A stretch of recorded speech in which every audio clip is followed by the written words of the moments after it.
Hello and welcome back to Simon's Rants. I'm Simon, and today I'm going to be talking about the film that changed my life.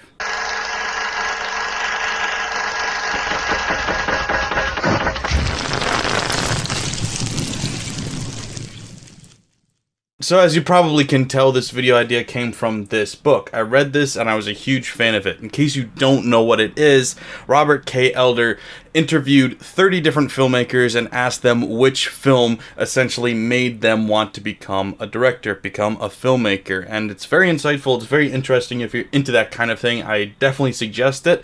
I love this book. In fact, I loved it so much that it's actually in my movie. You can actually see it in the background of one of the scenes because I just loved it that much. So I wanted to do something similar to this. I didn't want to make it just about the one movie or the one film that changed my life because there's too many things to talk about. So I wanted to talk about pretty much all of the things that led me to where I am in my creative process. Now, it's not going to be every movie I've ever loved. That would be a completely different video and would be far too long. There are hundreds of movies I could talk about, so I'm going to try to keep it as limited as possible, but there's still a lot of movies and other things that have really inspired me that I did want to talk about. I do realize that as a critic and comedian on YouTube, I spend a lot of time talking shit on a lot of different movies and things, and so I want to talk about things that I actually like, because I think it's important to keep positivity in what I do, and I spend far too much time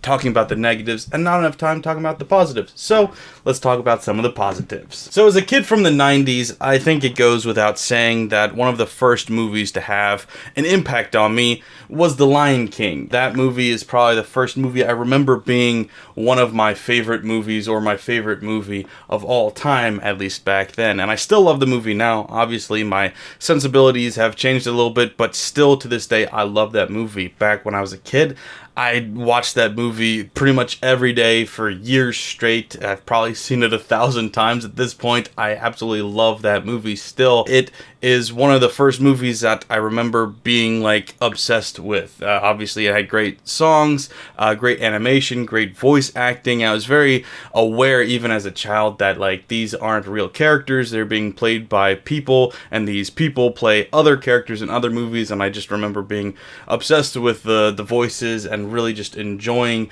their performances. Granted, I am the youngest of my siblings, and I didn't get a whole lot of say in what movies we got to watch early on, so that wasn't necessarily my choice to watch that as much as I did, but I definitely enjoyed watching it every time I did. Another similar movie was Toy Story 2, and I mean, I am a fan of all the Toy Stories. I enjoy that franchise a lot, but specifically Toy Story 2 stands out in my mind because of a couple reasons. One, I just genuinely think it's the best one. I know that's kind of an unpopular opinion, but I really do love it.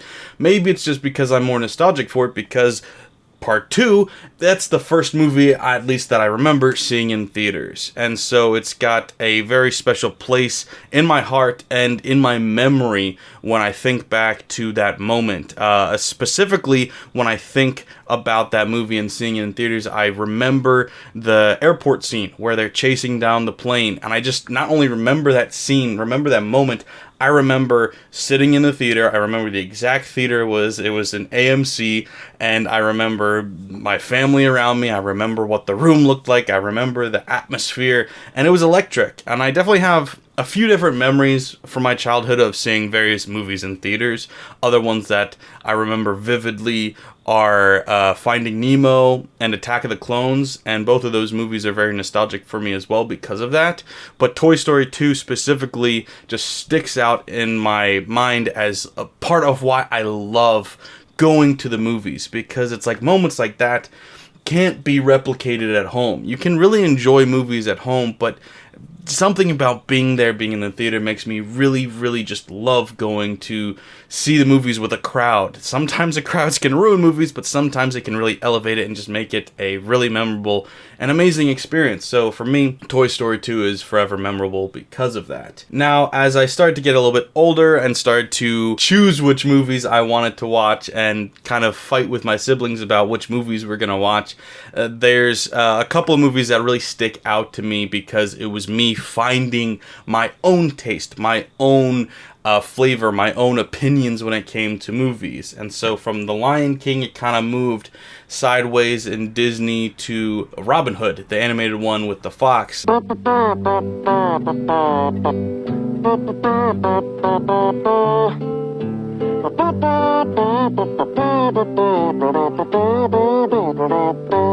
Love that movie. That became like my new favorite movie for a while. That progressed to The Adventures of Robin Hood, the live action Errol Flynn film. Then from there it progressed to the black and white Marco Zorro film from the 40s. And I just remembered being obsessed with those three movies, but especially the Zorro film, because like I said, it was part of me finding out my own tastes, because my siblings didn't really want to watch those as much because they didn't really enjoy, as most kids do, don't enjoy the live action or the black and white movies as much. And it's not like it was the first or only black and white movie I'd seen. I'm sure I'd already seen It's a Wonderful Life at that point. We also watched a lot of Three Stooges when I was a kid.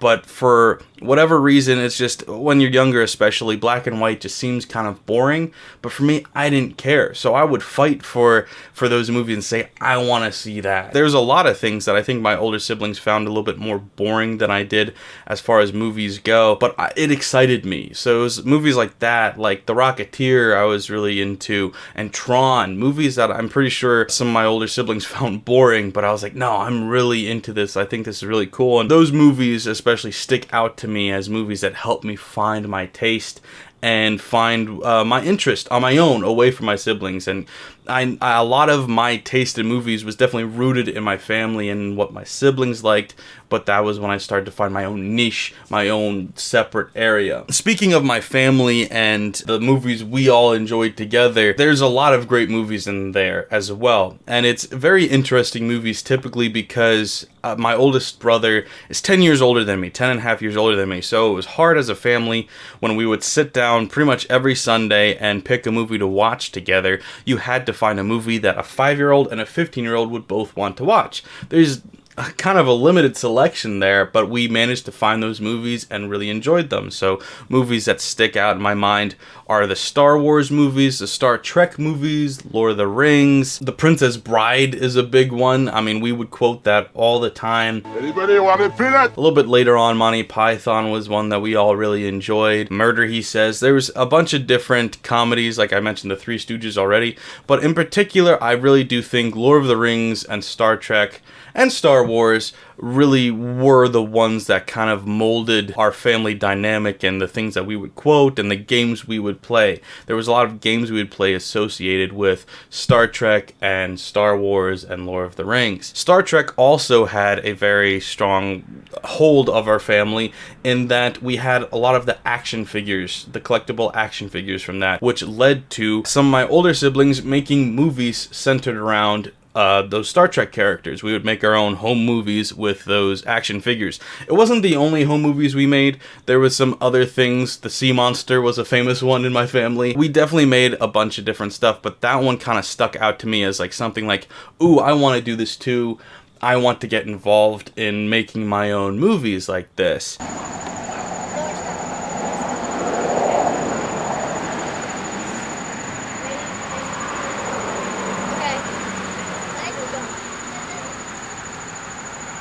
Okay. Not all of my influences came from movies necessarily. There was a wide variety of things. Stop motion was really fascinating to me, and that led me down a rabbit hole on YouTube finding these stop motion Lego-mation videos where people would make stop motion animation using their Legos. When I first discovered YouTube as a kid, most of everything on there was lip-syncing stuff, but people had made some sketch comedy or little short stories with their Legos, and I was obsessed with that because I thought it was cool and fun to act out stories with the action figures, but with the Legos, like, you don't see the hands anymore, and it was a fluid animation, and so that's when I got really invested in that. And so, frankly, one of the bigger influences as far as that stop motion stuff are some really silly YouTube videos I saw as a kid. Probably the most impactful was A Lotta Baba Bad. There will be a clip here. It was phenomenal. It was kind of like Looney Tunes-esque humor, just really silly, slapsticky, just play on words type humor, and I really enjoyed that a lot. Well, I don't really believe you. What?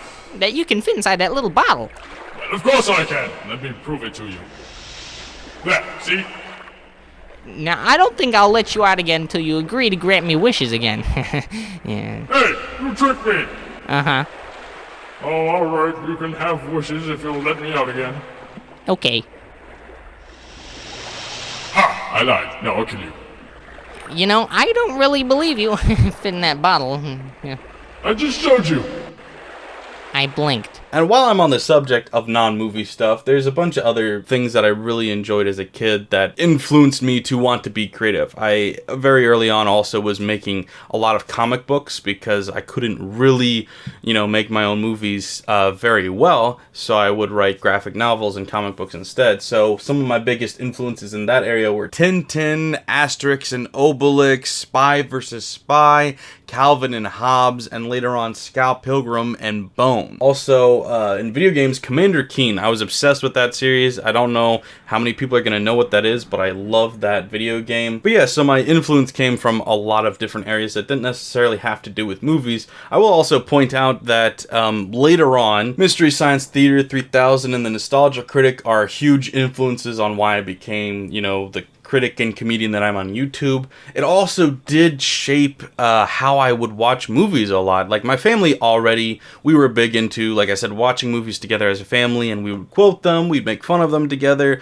we'd have a great time dubbing over movies and stuff like that. My older sister is a ballerina, and she would make us sometimes watch these ballet videos, and the only way we could get through watching them without dying of boredom was we would add our own dialogue, and it was hilarious. So seeing people outside of our family do that made us feel like, oh look, there's more to it than just us. And I know, like, nowadays with Vines and obviously TikTok now, quoting stuff, having conversations through purely quotes is fairly normal now, but when we were kids, that was weird. Like, we were the weird kids because we were constantly quoting and being nerdy about stuff. Sparkle, sparkle, sparkle! Fuck yeah! Sparkle, sparkle, sparkle! Woo! Yeah! Like I said, not really a movie that inspired me, but that whole area of the internet and comedy really just influenced especially this side, the YouTube side of what I do. But even from a filmmaking standpoint, it allowed me to watch movies in a different way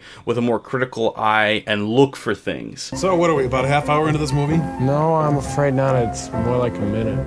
No. Yeah. Valley, Loogie? No. Okay. So what about the Valley Lodge? No! Now they're going back the other way! Another big turning point in my obsession with films and filmmaking was the invention of the DVD and therefore special features. I remember some of the earliest ones we got. The first DVD we ever got was The Count of Monte Cristo. We also, shortly after that, got The Lord of the Rings on DVD, and we got The Incredibles on DVD, and all three of those are really important for different reasons, but all had to do with special features. I remember watching The Count of Monte Cristo for the first time, and for the first time as a child, being aware that there are things called deleted scenes or alternate scenes where they would film a scene a different way and test it out and see how people reacted to it, and they would have different ways they could do it, and they had that on the DVD of that, and that blew my mind as a kid because it was so interesting to me that, like, oh right, people are making this, there's decisions behind this, and there's creative control, and people are figuring stuff out. That's fascinating to me. And then similarly in The Incredibles, there was a lot of behind the scenes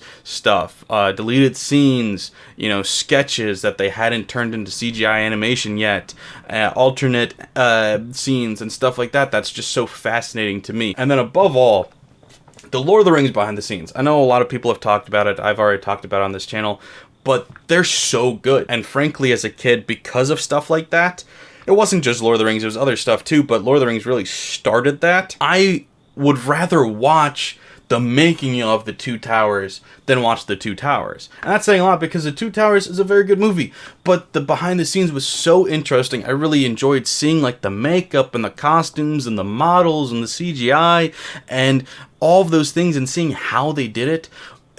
To me, like I said, it was more interesting than the movie itself. It was fascinating, and there was hours upon hours and hours of footage that I could watch endlessly of these people just showing how they made some of the greatest movies of all time. And so I think that was a turning point in my life as a kid of just being like, oh look, movies are this amazing, wonderful process. It's like playing. It's like having fun more so than just, work. And it's fascinating. Like I said, even from a young age, having older siblings, you're very aware that like who actors are. You recognize people because they're being pointed out to you. And like, oh, that voice was also this voice in that character's show or whatever.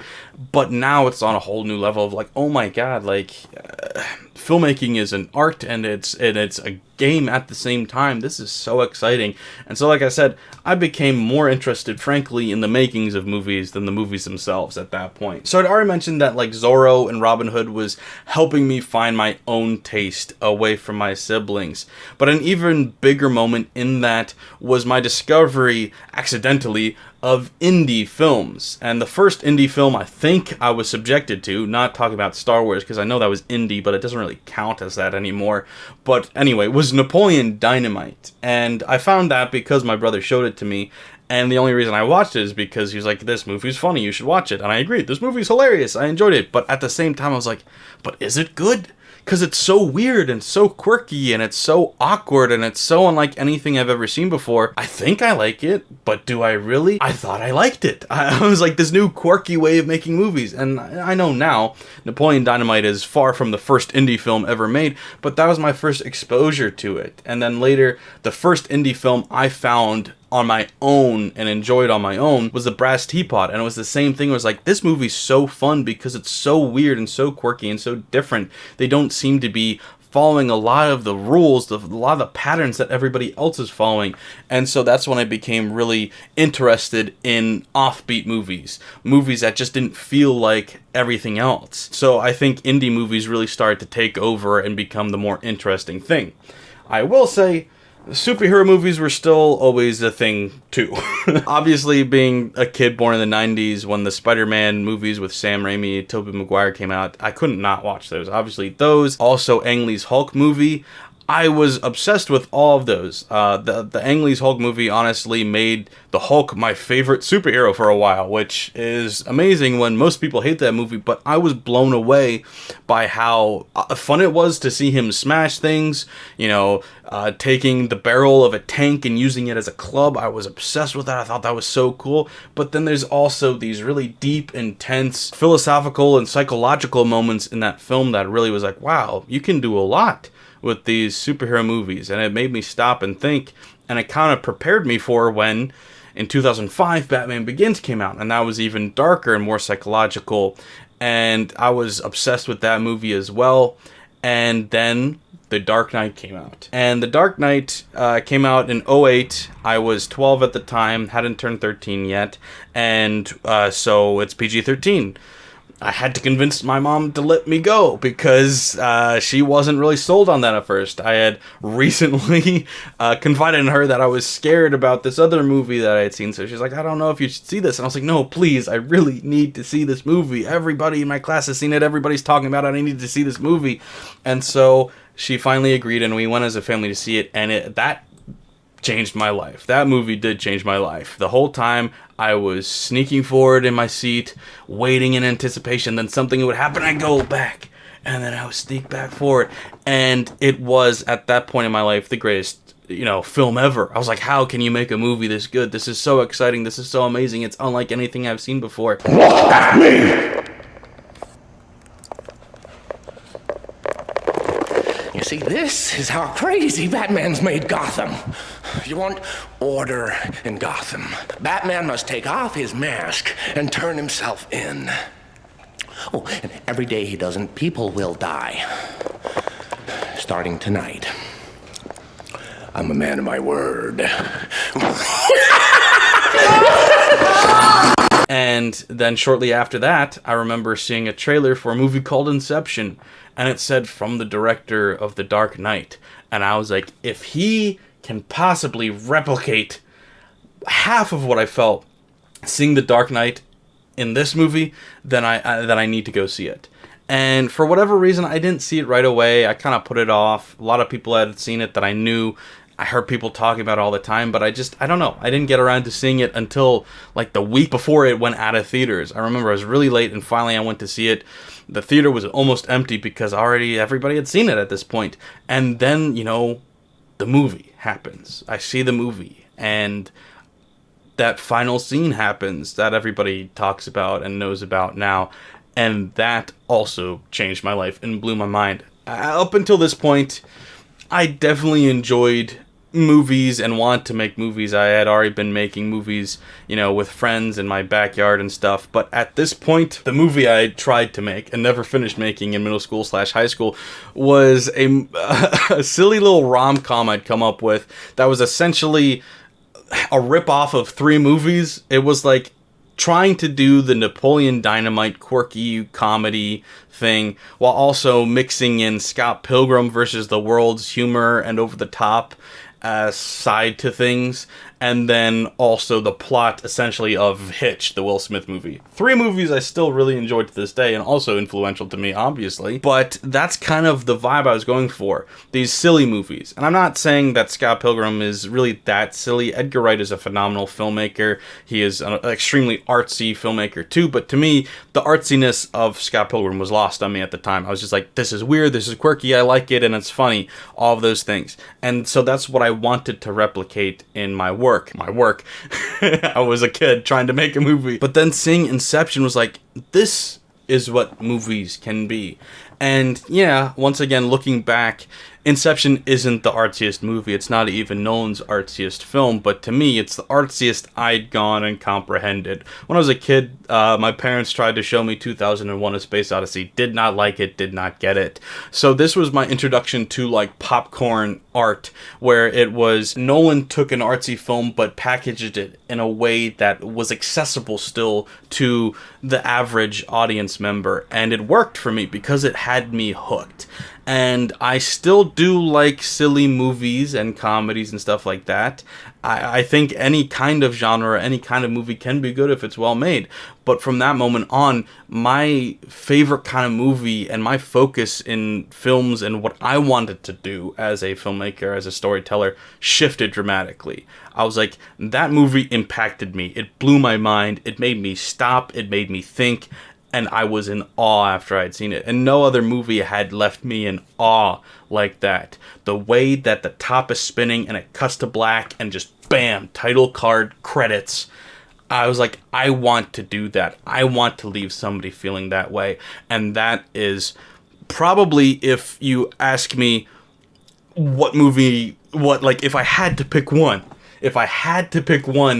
movie to talk about, it probably would be Inception. And at this point, it's no longer my favorite movie. It's not even my favorite Nolan movie anymore. Things have changed, and I've definitely developed in what I like, but that was the wake-up call. That was a smack to the face of like, this is what movies can be. And so, yeah, Inception changed my life, and it made me kind of double back with Nolan movies, started watching his other stuff. I'd already seen The Prestige when I was younger, and I didn't like it, so I doubled back to it and rewatched it, and I was like, actually, this movie is amazing. And I watched Memento, and I started watching all of his movies, and it just opened me up to these artsier movies. Because of The Prestige and other movies like that at the same time, The Illusionist as well, I started to become obsessed with like twist endings. And I know they're cliche now, but at the time I was like, this is the coolest thing you can do, is the twist ending. And I mean, I had seen twist endings before, even, in Tintin, one of the things I read when I was a really small kid, there were twist endings in that, and I absolutely loved it. But I think The Prestige did it in a way that I was just like, oh my goodness, this is so cerebral, this is so cool, and once again, I want to do this, and that became my new, like, favorite thing. Like, these psychological thrillers, all of a sudden, was my favorite genre. I went from being obsessed with Jim Carrey comedies to psychological thrillers. It was quite a hard right turn into something completely different. Not, like, once again, not saying that there's anything wrong with that. I still love Jim Carrey comedies. I still love a lot of comedies. I think, you know, Tropic Thunder, The Other Guys, Anchorman, a lot of those quote-unquote dumb movies are some of the best movies ever made. I think they're phenomenal, especially when I mentioned Monty Python earlier. Also, anything by Mel Brooks, really, or Airplane. A lot of those movies are phenomenal, and they're not lesser films because they're not cerebral, quote-unquote, or twisty and turny or psychological or all those things. I think that's something that film bros fall into a lot. A trap that they fall into is like, oh, well, this movie's just entertaining, it's not cerebral. It's like, it's not any less artistic just because it's funny, you know? So I still don't want to say that there's anything wrong with those movies. I still love a lot of those movies. But I'm getting sidetracked. Like I said, this isn't about the movies I love. It's about the movies that changed my life. So, moving on from there, I mentioned Jim Carrey. Like I said, huge fan of his work, so I wanted to watch all of his movies, even the movies that I wasn't, you know, necessarily sure about. So I saw The Truman Show, loved it, thought it was phenomenal, it's a great movie. I watched The Majestic, same thing, really good movie, phenomenal, highly underrated by the way. And then I watched Eternal Sunshine of the Spotless Mind, and once again, my life was changed. That is, till this day, I still say my favorite movie of all time. I absolutely adore that movie. And it broke down the door on artsy movies to me. And still the hint of foreign film in there, because Michel Gondry is a foreign director. It was definitely an American movie. It feels American, but there was that hint of French in there, and that hint of artsiness in there. And it's maybe more than a hint of artsiness, but it was so different to anything I'd seen before. It was like when I had seen Napoleon Dynamite or The Brass Teapot for the first time all over again, and I was like, oh my goodness, this is what movies can be. Also, it's depressing, and like, there's no simplistic ending here. There's complex characters and complex emotions, and I don't know how to feel about the ending or these characters.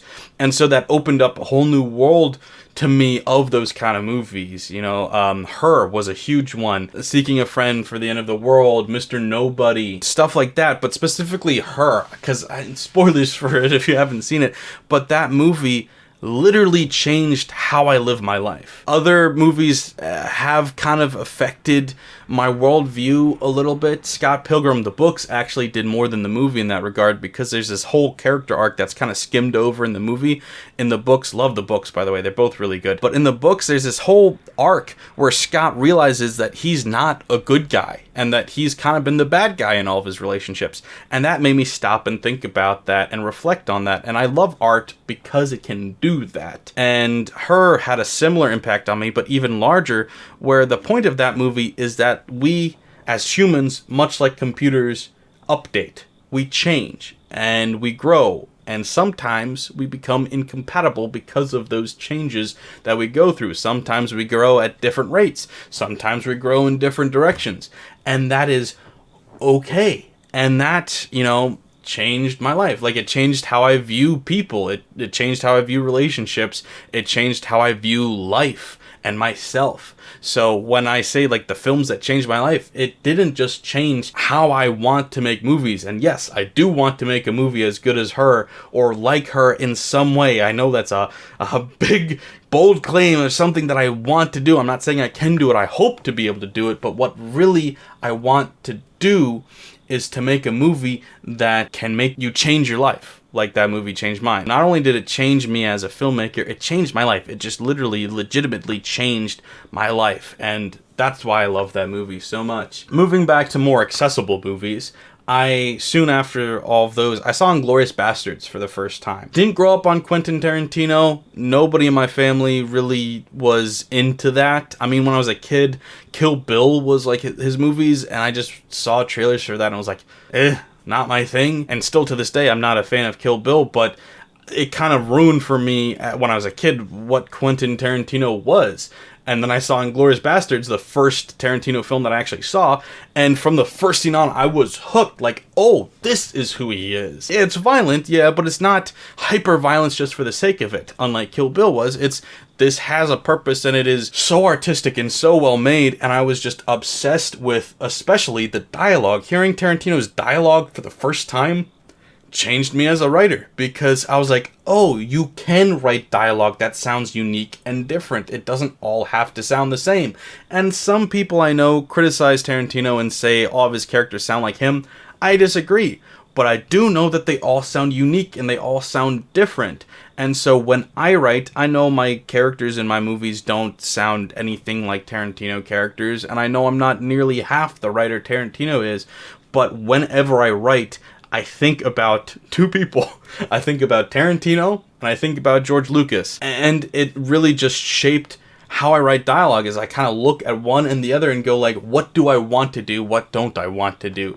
And so seeing Inglourious Basterds, which then led to me seeing Pulp Fiction and Reservoir Dogs and then the rest of the movies, I was just like, oh my God, this is what writing can be like.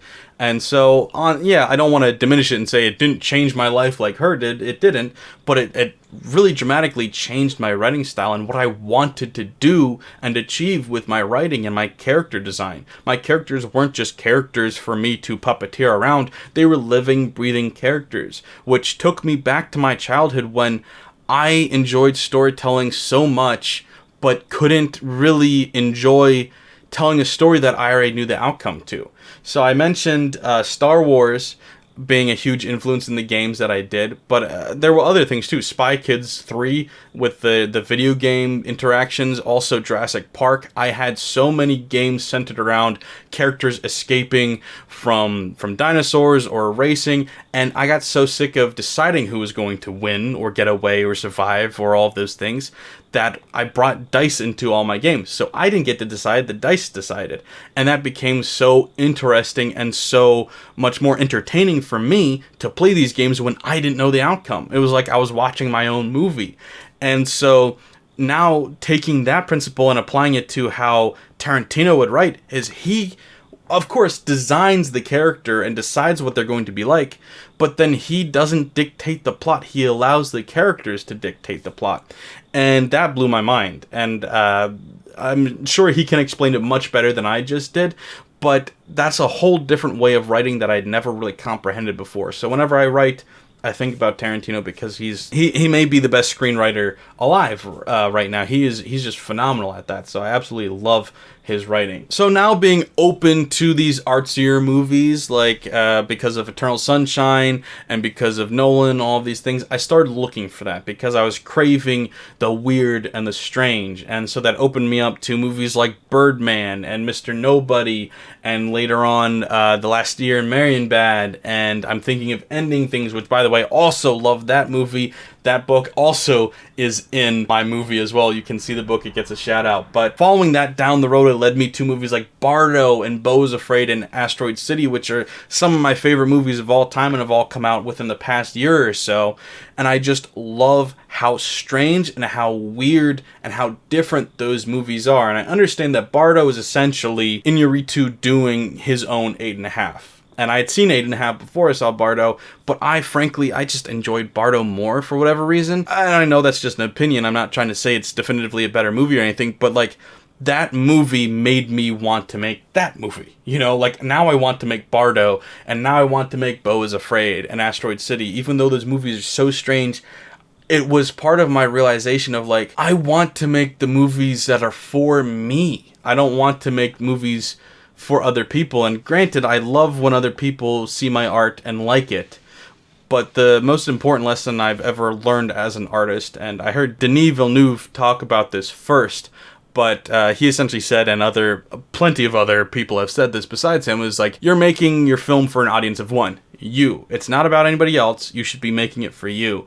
And these movies are the epitome of that, to me at least. It's not even necessarily meant to be completely understood by everybody. It's meant to be understood by the person who told the story, and other people can just sit back and be in awe of it. And you can try to understand it and do your best to, And there's plenty of movies that, I'm not just saying those three are the only movies to ever do that. There's plenty others. I mean, Jordan Peele's another great example of that in recent history. Love his movies too, where you're I think when people look at it, they may think it's like pretentious, but it's like, no, it's just art.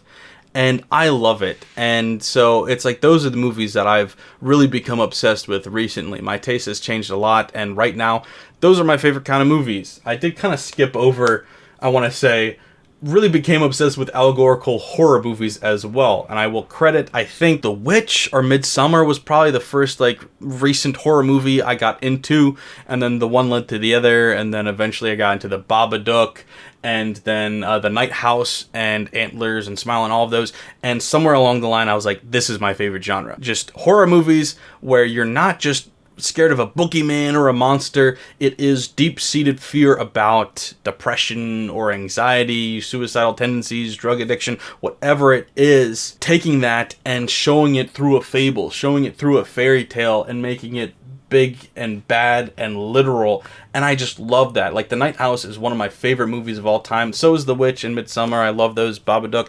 They're really good movies, but for whatever reason, I think it was The Night House when it first clicked, and I was like, this is my new favorite thing. So once again, my taste is ever changing, and maybe right now the really weird stuff is what I'm into, but same thing with allegorical horror. And it's like, it just kicked me in the butt and inspired me. Like, you think you've got creative ideas, why don't you come up with something like this?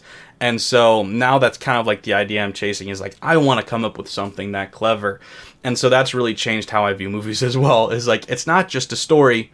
It's not just telling it non-linearly or having a interesting plot twist to it or whatever.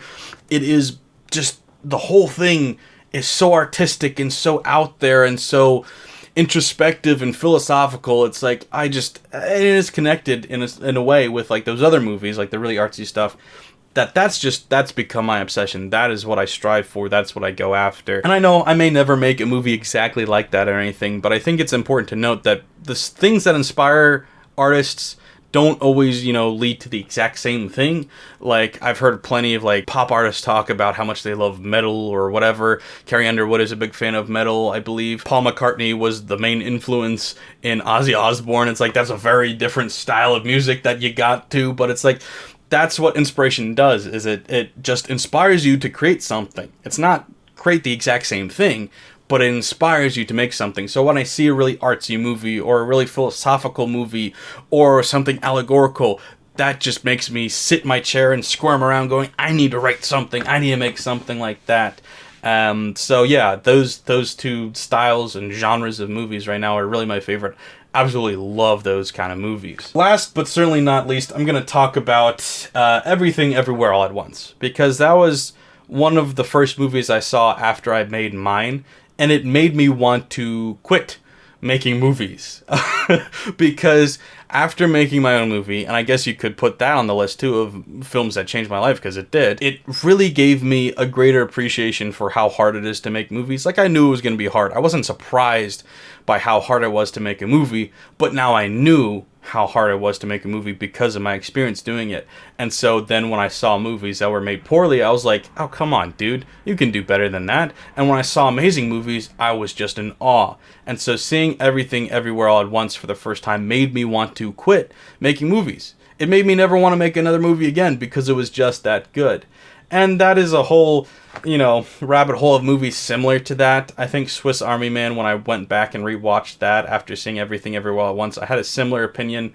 Jojo Rabbit also had a similar effect where I was just like, I don't understand how you can seesaw back and forth between comedy and tragedy so well. I think they do the balance act between those things better than any movie I've ever seen. I am obsessed with Jojo Rabbit. I think it's a phenomenal movie. But like I said, in particular, Everything Everywhere All at Once just made me want to quit being a filmmaker. Luckily, I haven't quit, but it was just that good that it made me want to. So there you have it. Those are at least most of the movies that have changed my life, as well as many other things that changed my life, both within the creative process and outside just in my personal life. Like I said, there are plenty of movies that were amazing and I love that I couldn't talk about. Charlie Chaplin, Orson Welles, Hitchcock, Fritz Lang, hell, Martin Scorsese. I probably ripped him off more than anybody else in the process of making my movie, and I didn't mention him at all, but still, he definitely inspired me somehow in there. I also can't not mention The Room and Tommy Wiseau, because that movie, as weird as it is, has inspired me so much, because the way that a single man was able to act, produce, write, direct, finance, everything, edit his own movie, in the modern era. Like, I know Orson Welles did that for Citizen Kane, Charlie Chaplin did that for all of his movies, but to do it nowadays, it was seemingly impossible until Tommy Wiseau did it for The Room. So as funny as that is, The Room has inspired me so much. So that movie changed my life a lot too. I also can't not credit my father, who in 1998, for whatever reason, decided to spend the modern equivalent of thousands of dollars on a camcorder and started recording home videos and movies and encouraged us to make our own movies. Back in the day, I don't think any of us would have started to do it if not for him and his ridiculous purchase 25 years ago, so I can't not mention that as well. These were the biggest influences on me, and I really did love all of the movies I talked about. So I hope you enjoyed this. I know it was a little self-indulgent, but like I said, I just wanted to talk about some good things I really enjoy. So I hope you enjoyed this too. Thanks for watching, guys. Bye. Also, let me know what inspires you. What makes you want to do what you do? Let me know that too. Leave a comment. Thanks. Bye.